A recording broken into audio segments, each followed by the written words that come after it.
the opera house and sank into the snow by the stage door. She didn't feel like practicing ever again.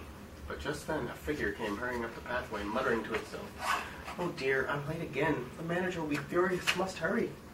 "Honk," agreed Mimi as she padded after the ballerina. As the ballerina and Mimi arrived in the wings of the stage manager called, "Signettes, enter right." "Honk," said Mimi happily. "Honk," cried the manager. "Oh no!" But it was too late. Mimi was on stage. Nana. "Great costume," whispered one of the dancers. Mimi. "Love the shoes, dear," whispered another. And then the music started. Mimi demi-plie. She danced in point. She sashayed. Her feet flew across the floor. She remembered everything she had practiced. The audience rose to its feet. "Who is she? Where did she come from? She's bewitching. She's a bird." "Encore," came the cry. "A marvel. Who is responsible?" Mimi. Mimi is, yes. Huffing and spluttering, the manager sidled onto the stage. A man carried out a bouquet of flowers.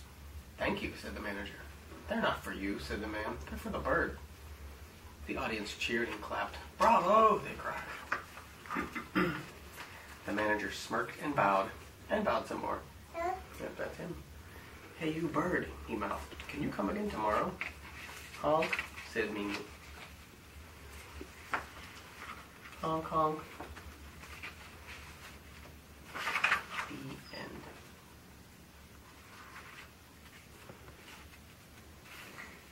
What's this book? Oh, God bless you.